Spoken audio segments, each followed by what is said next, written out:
Hello, good afternoon. I'm Debora de Rooy and today we are interviewing Danny Aldred, who is our Head of Western Europe Advertising Sales. Hi Danny, how are you? Good afternoon, I'm very well, thank you. Very good, very good. So Danny, you've been with us for quite some years. 14? 14, and you were born and raised in this area. I was, yes. A real family man, and you also like sports quite a lot. Can you first tell us a bit more about your role here at the FT? What does that actually mean? Okay, so I head up the advertising sales across Western Europe, including the UK. Basically what it means is I work with some really intelligent people whose responsibility is to talk to our clients and our agencies and extol the virtues of FT products with a view to make sure that we can actually generate revenue from them, not just in the short term but long term. That's fantastic. So you just mentioned you've been here 14 years. I have. Which is quite some time. What has kept you happy here for 14 years? What is it about the FT that lures you in? I think what the FT has been really good at doing for me over the last kind of 14 years is it's changed so quick. I think the last 2 years it's changed more in the last 2 years than it did in the previous 5 years. And actually in that previous 5 years it changed more than it did from the beginning of my career. That's the best part of the FT is just when you think you've got used to something, it changes again and you have to get used to something else. I think that's why it's kept me here. What changes are we talking about? Well, first off, it was about increasing the number of products that we produced. So, you know, we introduced a magazine. We obviously had How to Spend It, more and more reports. Just at the point where we didn't think there was much more we could do in that space.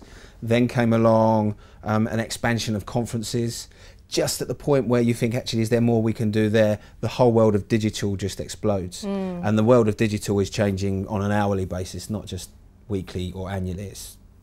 It is hourly. Yes, and you're responsible for all three media because you started off as a classified travel salesman, is that right? That's right, yeah. Yes. Here, and before that, some classified sales at the Evening Standard. Which we won't mention. No, we won't mention them at all. No, but so obviously you have been working in sales all that time. Yes. Here at the FT, and as you know, FT organises biannually sales conferences. Yep. Which are excellent opportunities for training with all the sales staff together, but they're also very well renowned for their fun factor. They are. Is there any anecdote that you can share with us? There's quite a lot. I don't know if I could share them with you, to be honest. I will tell you. I'll tell you one story that relates to myself, which is probably the best way of me doing it because I can't offend anybody other than me. After a night of drinking in the hotel at Brighton, we decided that quite wanted to get out of the hotel and see where we were going, and maybe have a few drinks in another bar. So, with a colleague of mine at the time, who will remain nameless, we wandered along the beachfront to find a bar. We found a bar, so as we were about to walk in, the bouncer stopped us at the door and said, "I'm sorry gentlemen, you can't come in." So we asked him why we weren't allowed in, and his response was, "You're too old." So basically, if that gives you some idea of how long I've been at the FT, that's probably the perfect story.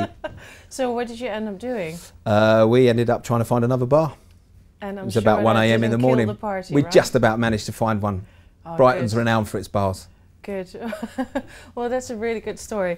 So I also asked you to bring something to the studio that tells us a little bit about yourself and your personal life outside of us. I just mentioned you love sports and you love your family. Yep. What did you bring for us? I bought something that pretty much sums up the two real loves that I have, which is rugby and my family. Can you just hold it up for a second so the camera can zoom in? This is a signed England rugby shirt by Martin Johnson, who won the Rugby World Cup for England, and it is signed to my sons. Fantastic. Your sons must have been absolutely delighted with that. They can't touch it. They're not allowed, they're not allowed to touch it. So does it have a special place at home? Yep, it has. It's framed and it's on our wall in our passage. Oh, that's fantastic.